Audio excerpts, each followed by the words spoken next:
Welcome to Telangana State Board of Intermediate Education Digital Classes for Vocational Courses. I am M. Narasimha Reddy, MCOM Gold Medal in Taxation, CGL in Vocational Accounting and Taxation, Government Junior College, Sirpur Kagaz Nagar, District Komarambim, Asifabad. Telugu medium పన్ను విధింపు 1 unit 1 విషయ పరిచయం part B digital class learning objectives first one is the main hierarchy in implementing authority of the Income Tax Act. Second one is difference between direct taxes and indirect taxes. Third one is the basic exemption and tax rates of the individual for the current assessment year 2020-21. Fourth one, short and long answer type questions and answers. అభ్యసనం చేయవలసిన విషయాలు. 1వది ఆదాయపు పన్ను చట్టమును అమలుపరచు సోపాన క్రమ నిర్వహణ యంత్రాంగం. 2వది ప్రత్యక్ష పన్నులకు మరియు పరోక్ష పన్నులకు మధ్య తేడాలు. 3వది ప్రస్తుత పన్ను నిర్ధారణ సంవత్సరం 2020-21నకు అసెస్సీ యొక్క స్థాయి విడివ్యక్తి అయినప్పుడు వర్తించు ప్రాథమిక మినహాయింపు మొత్తములు. 4వది స్వల్ప మరియు దీర్ఘకాలిక ప్రశ్నలు మరియు సమాధానములు.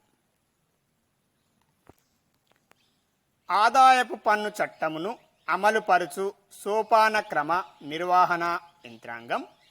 ఏ కేంద్ర ఆర్థిక మంత్రిత్వ శాఖ ఉన్నత స్థాయిలో పనిచేయును. బి కేంద్ర ప్రత్యక్ష పన్నుల బోర్డు మధ్యస్థాయిలో పనిచేయును. సి ఆదాయపు పన్ను విభాగం దిగువ స్థాయిలో పనిచేయును.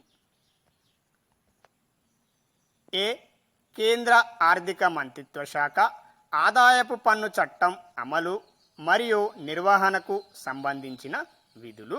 1వది ఆదాయపు పన్ను చట్టంను అమలుపరచుటకు కేంద్ర ఆర్థిక మంత్రిత్వ శాఖ ఉన్నతమైన స్థాయిలో పనిచేయును. 2వది కేంద్ర ఆర్థిక మంత్రిత్వ శాఖ మంత్రి ప్రతి సంవత్సరం సాధారణంగా ఫిబ్రవరి మాసంలో విత్త బిల్లుతో పాటుగా ఆదాయ వ్యయాల వివరములతో కూడిన పట్టిక బడ్జెట్ను తయారు చేయును. తదుపరి తయారు చేసిన విత్త బిల్లును మరియు బడ్జెట్ను ఫిబ్రవరి మాసం చివరి రోజున పార్లమెంటు నందు కేంద్ర ఆర్థిక మంత్రిత్వ శాఖ మంత్రి సమర్పించును.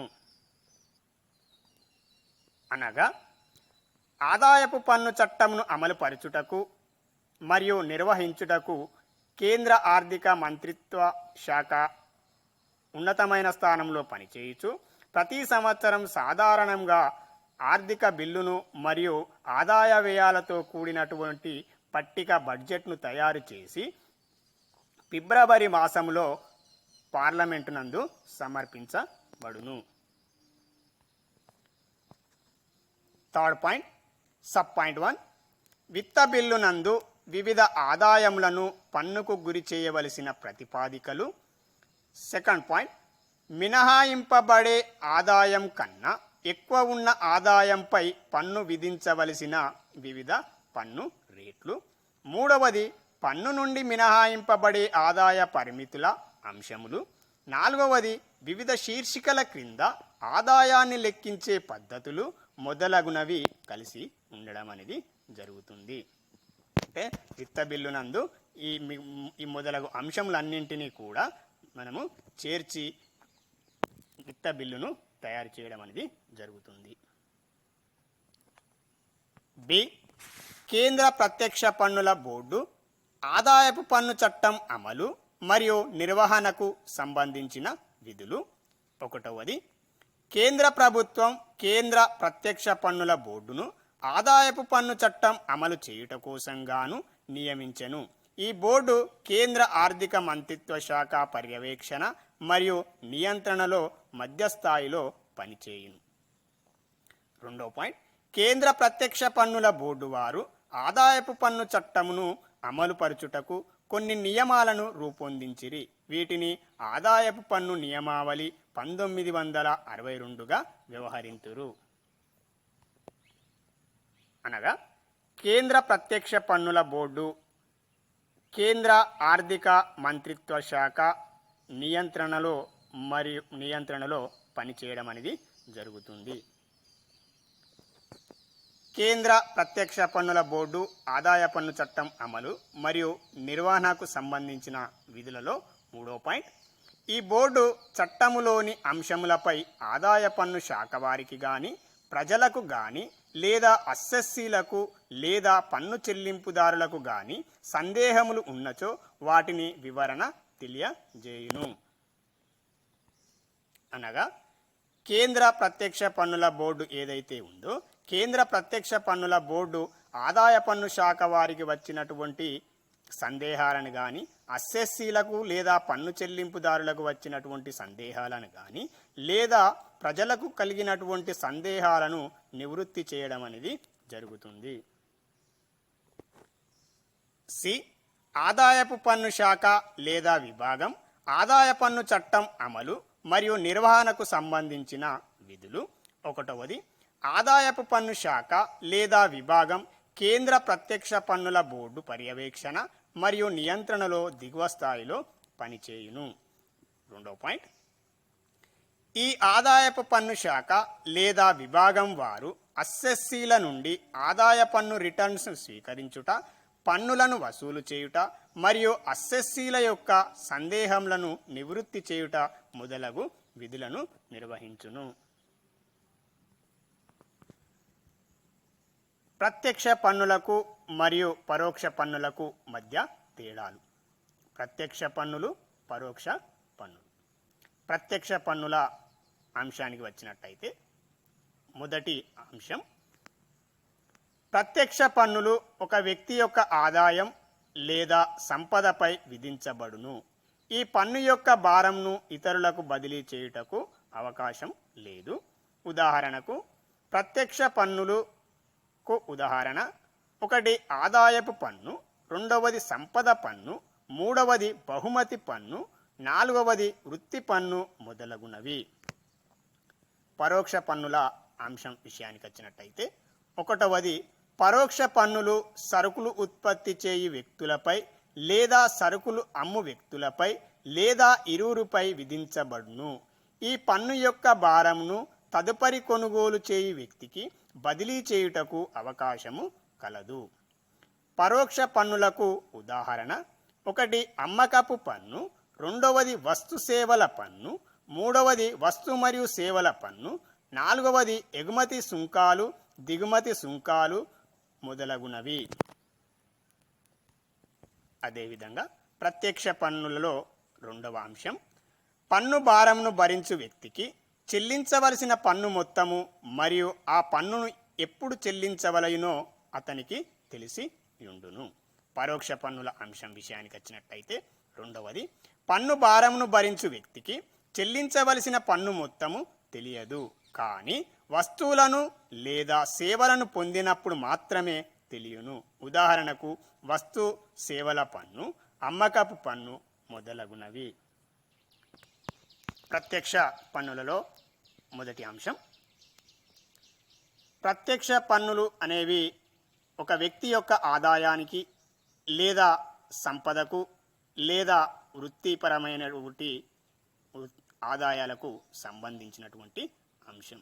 అంటే ప్రత్యక్ష పన్నులు ఏ వ్యక్తిపై అయితే విధించబడినవో ఆ వ్యక్తియే భరించే విధంగా ఉన్నటువంటి పన్నులను మనం ప్రత్యక్ష పన్నులు అంటాం. అంటే పన్ను యొక్క భారాన్ని ఏదైతే ఉందో ఆ భారాన్ని ఇతరులకు బదిలీ చేయుటకు అవకాశము లేదు. అంటే ఒక నియమిత కాలంలో ఒక వ్యక్తి ఆర్జించిన ఆదాయంపై పన్ను చెల్లించవలసిన బాధ్యతను కలిగి ఉన్నప్పుడు ఆ ఆదాయాన్ని ఆర్జించిన వ్యక్తియే ఆ పన్ను మొత్తంను చెల్లించవలసి ఉంటుంది. అంటే ఆ పన్ను యొక్క భారాన్ని ఇతరులకు బదిలీ చేయుటకు అవకాశము లేదు. ఉదాహరణకు ప్రత్యక్ష పన్నులకు ఉదాహరణ ఆదాయపు పన్ను. అంటే ఒక వ్యక్తి ఒక నియమిత కాలం సంవత్సరంలో సాధారణంగా ఒక సంవత్సర కాలంలో ఆర్జించినటువంటి ఆదాయంపై చెల్లించవలసినటువంటి పన్ను. ఆదాయపు పన్ను అనేటువంటి పదంలో రెండు పదముల కలయికతో కూడినటువంటిది. ఒకటి ఆదాయము, రెండవది పన్ను. ఒకవేళ ఆదాయంపై పన్ను విధించినట్టు అయితే దానిని మనం ఆదాయపు పన్నుగా చెప్పడం అనేది జరుగుతుంది. ఆదాయపు పన్ను అనేది ప్రత్యక్షమైనటువంటి పన్ను. రెండవది సంపద పన్ను. ఒక నియమిత కాలంలో పన్ను చెల్లింపుదారుడు లేదా వ్యక్తి లేదా అసెస్సి కలిగి ఉన్నటువంటి ఆస్తులపై చెల్లించవలసినటువంటి పన్ను ఏదైతే ఉందో ఆ పన్నును మనము సంపద పన్ను అంటాము. అంటే ఆస్తులపై విధించేటువంటి పన్నును మనము సంపద పన్ను అంటాము. సంపద ప్లస్ పన్ను ఈజ్ ఈక్వల్ సంపద పన్ను. అంటే సంపదపై విధించేటువంటి పన్నునే మనం సంపద పన్ను, వెల్త్ ట్యాక్స్ అనడం అనేది జరుగుతుంది. అదేవిధంగా బహుమతి పన్ను.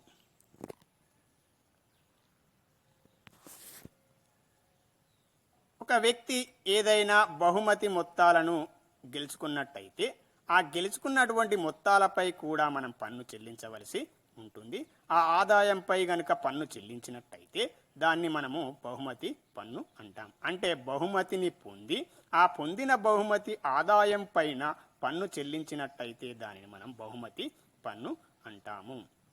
బహుమతి పన్ను అనేది కూడా ప్రత్యక్షమైనటువంటి పన్ను. ఈ పన్ను యొక్క భారాన్ని ఇతరులకు బదిలీ చేయుటకు అవకాశము లేదు. నాలుగవది వృత్తి పన్ను. వృత్తిని నిర్వహించడం ద్వారా ఆదాయాన్ని ఆర్జించినట్టయితే ఆ వృత్తిపై చెల్లించేటువంటి పన్ను ఏదైతే ఉందో ఆ పన్నును మనం వృత్తి పన్ను అంటాము. అంటే వృత్తిని నిర్వహించేటువంటి వ్యక్తి ఎవరైతే ఉన్నారో ఆ వ్యక్తిపై వృత్తి పన్ను విధించబడినప్పుడు విధిగా వృత్తిని నిర్వహిస్తున్న కారణం చేత తప్పనిసరిగా ఇతరులకు బదిలీ చేయకుండా వృత్తిని నిర్వహించు వ్యక్తి మాత్రమే ఆ పన్నును భరించవలసి ఉంటుంది, అదేవిధంగా చెల్లించవలసి ఉంటుంది. దానిని మనం వృత్తి పన్ను అంటాము. అదేవిధంగా ఆదాయపు పన్ను కానీ, సంపద పన్ను కానీ, బహుమతి పన్ను కానీ, వృత్తి పన్ను కానీ మొదలగునవి మనము ప్రత్యక్ష పన్నులకు ఉదాహరణగా చెప్పవచ్చును. పరోక్ష పన్నులు. ఒకటవ అంశం, పరోక్ష పన్నులు సరుకు ఉత్పత్తి చేయు వ్యక్తులపై లేదా సరుకులను అమ్ము వ్యక్తులపై లేదా ఇరువురిపై విధించబడును. ఈ పన్ను యొక్క భారంను తదుపరి కొనుగోలు చేయు వ్యక్తికి బదిలీ చేయుటకు అవకాశం కలదు. ఉదాహరణకు అమ్మకపు పన్ను, వస్తు సేవల పన్ను, ఎగుమతి మరియు దిగుమతి సుంకాలు పన్నులు మొదలగునవి. పరోక్ష పన్నుల అంశం విషయానికి వచ్చినట్టయితే పన్ను యొక్క భారంను తదుపరి వ్యక్తికి బదిలీ చేయుటకు అవకాశం ఉన్నటువంటి పన్నునే మనం పరోక్ష పన్ను అంటాం. పరోక్ష పన్ను అనేది వస్తువుల లేదా సేవలపై విధించేటువంటి పన్నునే మనం పరోక్ష పన్ను అంటాం. అంటే ప్రారంభపు భారాన్ని ఒక వ్యక్తి భరించి అంతిమ భారాన్ని తుది వినియోగదారుడు భరించినట్లు అయితే ఆ పన్నును మనము పరోక్ష పన్ను అంటాం. అంటే ప్రారంభపు భారం ఒకరిపై మోపినప్పుడు ఆ మోపినటువంటి భారాన్ని తదుపరి కొనుగోలుదారునకు బదిలీ చేయుటకు అవకాశాన్ని కలిగి ఉన్నటువంటి పన్నునే మనము పరోక్ష పన్ను అంటాం.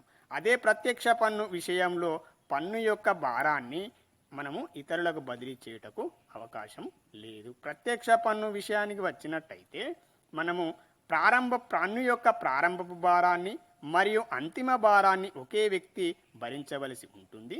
అదేవిధంగా పరోక్ష పన్ను విషయానికి వచ్చినట్టయితే ప్రారంభపు భారాన్ని ఒక వ్యక్తి భరిస్తే అంతిమ భారాన్ని తుది వినియోగదారుడు భరించవలసి ఉంటుంది. అనగా కొనుగోలుదారుడు ఉత్పత్తిదారుడు చెల్లించినటువంటి పన్ను మొత్తాన్ని టోకు వర్తకునికి అమ్మడం ద్వారా అతను ఆ పన్నును వసూలు చేసుకోవడం అనేది జరుగుతుంది. టోకు వర్తకుడు చిల్లర వర్తకునికి అమ్మడం ద్వారా చిల్లర వర్తకుని ద్వారా ఆ పన్ను చెల్లించినటువంటి పన్ను మొత్తాన్ని వసూలు చేసుకున్నట్టయితే, అదేవిధంగా తుది వినియోగదారునికి చిల్లర వర్తకుడు అమ్మడం ద్వారా తుది వినియోగదారుని నుండి చిల్లర వర్తకుడు పన్ను యొక్క మొత్తాన్ని వసూలు చేసుకొని ప్రభుత్వ ఖజానాలో జమ చేయడం అనేది జరుగుతుంది. అదేవిధంగా సెకండ్ పాయింట్, పన్ను భారాన్ని భరించు వ్యక్తికి చెల్లించవలసిన పన్ను మొత్తము మరియు పన్ను ఎప్పుడు చెల్లించవలసినో అతనికి తెలియను. అంటే ప్రత్యక్ష పన్నులు అనేది ఆదాయానికి లేదా సంపదకు సంబంధించినటువంటి అంశం కాబట్టి, ఉదాహరణకి బహుమతి పన్ను అంటే మనం కౌన్ బనేగా కరోడ్పతి కానీ లేదా క్రాస్డ్ పజిల్స్లో కానీ హార్స్ రేసెస్లో కానీ ప్లేయింగ్ కార్డ్స్ ద్వారా కానీ మనం ఏదైనటువంటి యాదృచ్ఛిక ఆదాయాన్ని కనుక పొందినట్టయితే ఆ ఆదాయం పొందిన సమయంలో దానిపై ఎంత పన్నును చెల్లించవలనో మనకు తెలిసి ఉండును. ప్రస్తుత పన్ను నిర్ధారణ సంవత్సరం 2020-21 గాను యాదృచ్ఛిక ఆదాయాలపై 30% పన్ను చెల్లించవలసినటువంటి అవసరం అనేది ఉంటుంది. యాదృచ్ఛిక ఆదాయాలు అనగా అడపాదడప, గాలివాటుగా, ఊహించని విధంగా, అప్పుడప్పుడు ఊహించని విధంగా దైవాధీనంగా సంక్రమించేటువంటి ఆదాయాలు ఏవైతే ఉన్నాయో ఆ ఆదాయాలను మనం యాదృచ్ఛిక ఆదాయాలు అంటాం. ఆ యాదృచ్ఛిక ఆదాయాలు అనేది ప్రత్యక్షమైనటువంటి ఆదాయం. ఆ ప్రత్యక్షమైనటువంటి ఆదాయంపై 30% పన్ను చెల్లించవలసి ఉంటుంది. బహుమతి అనేది యాదృచ్ఛికమైనటువంటి అంశం కావున దానిపై బహుమతిపై చెల్లించేటువంటి పన్ను యాదృచ్ఛిక పన్ను. బహుమతి పన్ను అనేది కూడా ప్రత్యక్షమైనటువంటి పన్ను. ఒకవేళ గనుక ఏ వ్యక్తి అయినా కానీ బహుమతిని గెలుచుకున్నట్లయితే ఆ గెలుచుకున్న మొత్తంపై ఎంత పన్ను చెల్లించవలేనో అతనికి తెలిసి ఉండును. అదేవిధంగా పరోక్ష పన్నులలో రెండో అంశానికి వచ్చినట్టయితే, పన్ను భారంను భరించు వ్యక్తికి చెల్లించవలసిన పన్ను మొత్తం తెలియదు, కానీ వస్తువులను లేదా సేవలను పొందినప్పుడు మాత్రమే తెలియను. ఉదాహరణకు వస్తు సేవల పన్ను, అమ్మక పన్ను మొదలగునవి. అంటే ఇక్కడ వినియోగదారునికి ఎవరైతే ఉన్నారో వాళ్ళు వస్తువులను కొనుగోలు చేసినప్పుడు కానీ లేదా సేవలను కొనుగోలు చేసినప్పుడు మాత్రమే ఆ పన్ను యొక్క మొత్తము వివరములు మనకు తెలుసుకొనుటకు అవకాశం అనేది ఉంటుంది. ఒకవేళ ఆ వస్తువు కానీ లేదా ఆ సేవ కానీ ఆ వినియోగదారునికి అవసరం లేనట్టయితే ఆ వస్తువును లేదా సేవను కొనుగోలు చేయనప్పుడు దానిపై చెల్లించేటువంటి పన్ను మొత్తం అతనికి తెలుసుకోవలసినటువంటి అవసరం కూడా లేదు. అంటే ప్రజలు కొనుగోలు చేసేటువంటి వస్తువులు లేదా సేవలు ఏవైతే ఉన్నాయో ఆ వస్తువులను లేదా సేవలను కొనుగోలు చేసేటువంటి సమయంలో మాత్రమే ఈ పన్ను ఏ మొత్తం చెల్లిస్తుడు అనేటువంటి విషయాన్ని తెలుసుకొనుటకు అవకాశం అనేది ఉంటుంది. ఇక ప్రత్యక్ష పన్నులు మూడవ అంశం విషయానికి వచ్చినట్టయితే, పన్ను రేటు పెరుగుదలచే ప్రజల వద్ద పొదుపులు మరియు పెట్టుబడులు తగ్గును. పరోక్ష పన్నులలో మూడో అంశానికి వచ్చినట్టయితే, పన్ను రేటు పెరుగుదలచే ప్రజల యొక్క కొనుగోలు శక్తి మరియు వినియోగము తగ్గును. అంటే పన్ను యొక్క రేటు పెరుగుదల వల్ల అస్సెస్సి యొక్క కొనుగోలు శక్తిలోన అదేవిధంగా పొదుపు మొత్తాలలో తేడాలు రావడం అనేది జరుగుతుంది. మనం పన్ను అంటే ప్రభుత్వం శాసనపరంగా నిర్బంధంగా విధించినటువంటి మొత్తానికి ప్రజలు చెల్లించవలసినటువంటి మొత్తం. కావున ప్రభుత్వం కనుక పన్ను విధించినట్టయితే ఆ పన్ను రేటు యొక్క పెరుగుదల చేత ప్రజల యొక్క పొదుపు మొత్తాలు అదేవిధంగా కొనుగోలు శక్తి అనేది మనకు తగ్గిపోవడం అనేది జరుగుతుంది. పన్ను రేటు పెరుగుదలచే కొనుగోలు శక్తి మరియు పొదుపు మొత్తములు తగ్గుదలను చూపు ఉదాహరణ పట్టిక. క్రమ సంఖ్య, ఆదాయ వివరాలు, పన్ను రేటు, చెల్లించవలసిన పన్ను, కొనుగోలు శక్తి, పొదుపు మొత్తాలు. ఈ అంశాలను కనుక పరిశీలించినట్టయితే క్రమ సంఖ్య 1లో ఆదాయ వివరాల విషయానికి వచ్చినట్టయితే, ఆదాయం అనేది పెరుగుదల కానీ లేదా తగ్గిపోవడం కానీ లేకుండా స్థిరంగా ఉండడం అనేది జరిగినప్పుడు పన్ను యొక్క రేటు పెరుగుదల చేత పన్ను చెల్లింపుదారుని యొక్క పొదుపు మొత్తంలో తగ్గుదల అదేవిధంగా కొనుగోలు శక్తిలో తగ్గుదల ఏ క్రమంగా సంక్రమిస్తుందో మనం అర్థం చేసుకున్నటకు ఉపయోగపడును. క్రమ సంఖ్య 1, ఆదాయ వివరాలలో 1000 రూపాయలు అనుకుందాం. పన్ను రేటు లేదు కావున చెల్లించవలసిన పన్ను ఏమీ లేదు. అదేవిధంగా కొనుగోలు శక్తి అంటే ఆ 1000 రూపాయల ఆదాయంతో ఆ వ్యక్తి 700 రూపాయలు తన అవసరాల నిమిత్తం ఉపయోగించుటకు అవకాశం కలదు కొనుగోలు శక్తి. అదేవిధంగా పొదుపు మొత్తాలు 300 రూపాయలను మనము పొదుపు చేసుకొనుటకు అవకాశము కలదు. రెండవది, ఆదాయము 1000 రూపాయలు ఉండి పన్ను రేటు గనక 10% ఉన్నట్టయితే 1000 రూపాయల మీద 100 రూపాయలు పన్ను చెల్లించడం అనేది జరుగుతుంది. అదేవిధంగా అంటే ఇక్కడ కొనుగోలు శక్తి మొదట 700 రూపాయల వస్తువులను కొనుగొనేటువంటి వ్యక్తి 600 రూపాయల వస్తువులతో సర్దుబాటు చేసుకుంటూ 300 రూపాయలను పొదుపు చేయవలసి ఉంటుంది. ఒకవేళ పొదుపు చేయని ఎడల కొనుగోలు శక్తి 700 ఉన్నట్టయితే పొదుపు మొత్తాలు తగ్గిపోవడం అనేది 200 కావడం అనేది జరుగుతుంది.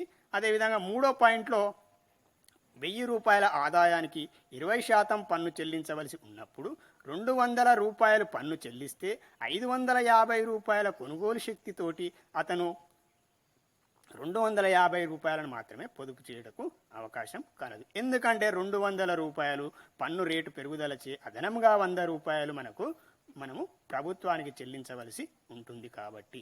అదేవిధంగా నాలుగవది, 1000 రూపాయలు 30% పన్ను చెల్లించినప్పుడు 300 రూపాయలు పన్ను పోగా 800 రూపాయల్లో ఆ కొనుగోలు శక్తి 500 కాగా 200 రూపాయలను మాత్రమే మనము పొదుపు చేయటకు అవకాశం అనేది ఉంది. అంటే ఇక్కడ కొనుగోలుదారు ఎవరైతే ఉన్నారో వాళ్ళు కోరికల విషయంలో అదేవిధంగా పొదుపు విషయంలో వారు రెండింటిని కంపేర్ చేసి చూసుకోవడం అనేది జరుగుతుంది. ఒకవేళ కొనుగోలు శక్తి అవసరాలు పెరిగినట్టయితే పొదుపు మొత్తాలు ఆటోమేటిక్గా తగ్గిపోవడం అనేది జరుగుతుంది. అంటే ఏదో ఒక అంశాన్ని త్యాగం తప్పనిసరిగా చేయవలసి ఉంటుంది. పన్ను రేటు పెరుగుదల చేత అస్సెస్సి కొనుగోలు శక్తినైనా తగ్గించుకోవాలి, కొనుగోలు శక్తి వస్తువులను కొనుగోలు చేయడమైనా తగ్గించుకోవాలి, పొదుపులు చేయడమైనా పెంచుకోవాలి. లేదంటే పొదుపు మొత్తాలు తగ్గినట్టు అంటే దానికి అర్థం మనము వస్తువులను కొనుగోలు చేయడం అనేది ఎక్కువగా జరగడం అనేది జరుగుతుంది. అదేవిధంగా 5వ పాయింట్కి వచ్చినట్టయితే ఆదాయంలో మార్పు లేదు 1000 రూపాయలు 40% పన్ను చెల్లించవలసినప్పుడు 400 రూపాయలు పన్ను మొత్తం చెల్లించినట్టయితే అతనికి ఆదాయం 600 రూపాయలు ఆ ఖర్చులకు కొనుగోలు శక్తికి అవసరాలకే సరిపోయినట్టయితే పొదుపు చేసేటువంటి మొత్తం అనేది ఏమీ ఉండదు. అంటే ఇక్కడ మనం కొనుగోలు శక్తిని అదేవిధంగా పొదుపు మొత్తాలను కనుక పరిశీలించినట్టయితే పన్ను లేని సమయంలో వినియోగదారుడు 700 రూపాయలను కొనుగోలు శక్తిని కలిగి ఉన్నాడు, అదేవిధంగా 300 రూపాయలు పొదుపు చేసుకున్నట్టుకు అవకాశం కలదు. అదేవిధంగా 100 రూపాయలు మనము 10% పన్ను చెల్లించినప్పుడు 100 రూపాయల పన్ను పోగా 600 కొనుగోలు శక్తి తగ్గడం అనేది జరిగింది. అదేవిధంగా 550 రూపాయలు కొనుగోలు శక్తి అంటే 200 పన్ను చెల్లించినప్పుడు, అదేవిధంగా 300 రూపాయల పన్ను చెల్లించినప్పుడు 500 రూపాయలకు తగ్గిపోవడం అనేది కొనుగోలు శక్తి 500కు తగ్గిపోవడం జరిగింది. అదేవిధంగా పొదుపులు కూడా 200 రూపాయలకు తగ్గిపోవడం అనేది జరిగింది. అదేవిధంగా పన్నును 40% చెల్లించినప్పుడు 400 రూపాయలే పన్ను పోయింది. 1000 రూపాయల నుండి మనము 1000 రూపాయల నుండి 400 పన్ను చెల్లించగా 600 రూపాయలు అతని నిత్యావసర వస్తువులకే కానీ సరుకులకే కానీ కొనుగోలు శక్తికే సరిపోయినప్పుడు మనం పొదుపు చేయుటకు అవకాశం అనేది లేదు. ప్రత్యక్ష పన్నులు 5వ అంశం. ఈ పన్ను యొక్క ఆరంభపు భారంను మరియు అంతిమ భారంను ఒకే వ్యక్తి భరించును. అంటే పన్ను యొక్క భారాన్ని ప్రారంభపు భారం మరియు అంతిమ భారాన్ని ఒకే వ్యక్తి భరించవలసి ఉంటుంది. ఆదాయం ఒకరు ఆర్జించి పన్ను మరొకరు చెల్లించుటకు అవకాశము లేదు. అదేవిధంగా 6వ పాయింట్, ఈ పన్నును ఎగవేయుటకు అవకాశము ఎక్కువగా కలదు. అంటే ఆదాయాన్ని ఆర్జించినటువంటి వ్యక్తి కనుక ఆదాయ పన్ను శాఖకు సరి అయినటువంటి ఆదాయాన్ని చూపించని ఎడల పన్ను ఎగవేయుటకు అవకాశము కలదు. అదేవిధంగా పరోక్ష పన్నుల్లో 5వ పాయింట్, ఈ పన్ను యొక్క ఆరంభపు భారంను ఒక వ్యక్తి భరించి అంతిమ భారంను తుది వినియోగదారునికి భరించును. అంటే ప్రారంభపు భారాన్ని ఒక వ్యక్తి అదేవిధంగా అంతిమ భారాన్ని మరో వ్యక్తి భరించినట్టయితే దాన్ని మనం పరోక్ష పన్నులు అంటాం. 6వది, ఈ పన్నును ఎగవేయుటకు వినియోగదారునికి అవకాశము లేదు. అదేవిధంగా 6వ పాయింట్లో పన్నును ఎగవేయుటకు వినియోగదారునికి ఏమాత్రం కూడా అవకాశము లేదు. ఎందుకంటే వస్తువుల లేదా సేవలలో కలిసి ఉండేటువంటి పన్ను మనం వస్తువును కొనుగోలు చేసినప్పుడు విధిగా తప్పనిసరిగా పన్ను చెల్లించవలసి ఉంటుంది. కావున వినియోగదారునికి ఆ వస్తువు కొనుగోలు చేసినప్పుడు ఆ కొనుగోలు ధరలోనే మనకు పన్ను కలిసి ఉంటుంది. కాబట్టి ఆ వస్తువును కొనుగోలు చేసినప్పుడు పన్నును ఎగవేయుటకు అవకాశం అనేది లేదు. Taxation 1, Unit 1 Introduction, Part B Digital Class for English Medium. The main hierarchy in implementing the Income Tax Act: A. Central Ministry of Finance worked at apex level. B. Central Board of Direct Taxes worked at middle level. C. Income Tax Department worked at low level. A. Functions of Central Ministry of Finance in implementing Income Tax Act. First point, the main Ministry of Finance worked at apex level for implementing Income Tax Act. Second point, the Ministry of Finance prepares the budget along with finance bill every year. On the last day of the February every year, the finance bill and budget submits before the Parliament by the Finance Minister. Fourth point, the finance bill reveals the ceiling of income, mode of collecting taxes, income tax rates, tax rebates, tax deduct at source, tax-free incomes, and basic exemptions, etc. B. Functions of Central Board of Direct Taxes (CBDT) in implementing Income Tax Act. First point, Central Board of Direct Taxes (CBDT) worked at middle level under the guidance and supervision of Ministry of Finance. Second point, Central Board of Direct Taxes (CBDT) frames the rules and regulations for execution of Income Tax Act, which are popularly known as Income Tax Rules 1962. Third point, the CBDT clarify the doubts raised by the Income Tax Department and also to the general public, particularly to the assessees. C.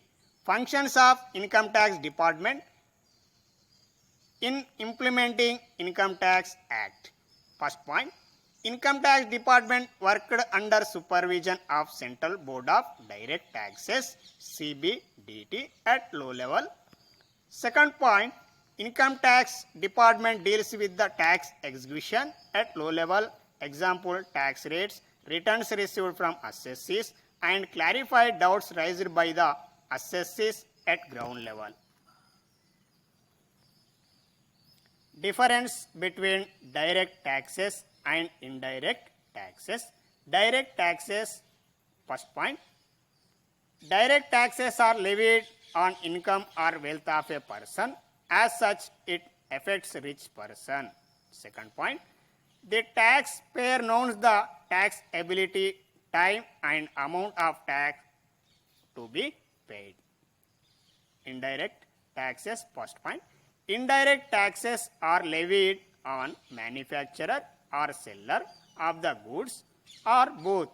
They shift the tax burden to the next purchaser and finally to the consumer by charging a higher price. Second point of the indirect taxes, businessmen may charge much higher price than the tax amount and the same is included in the price. As such, the consumer is not aware about the tax effect.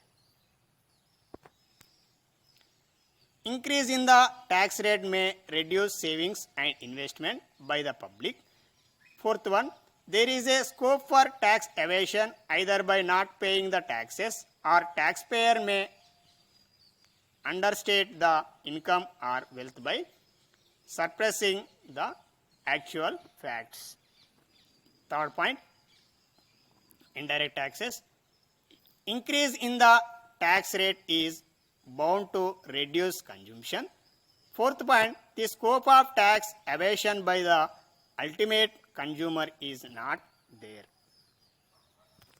Fifth point, the government has to establish link with every taxpayer. As such, the cost of the collecting to the government will be higher.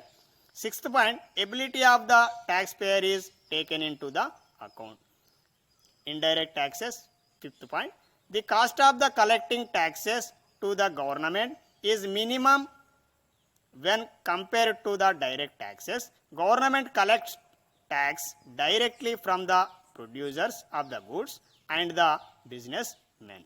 Sixth one, ability of the taxpayer is ignored. Both rich and poor have to pay the same amount of tax.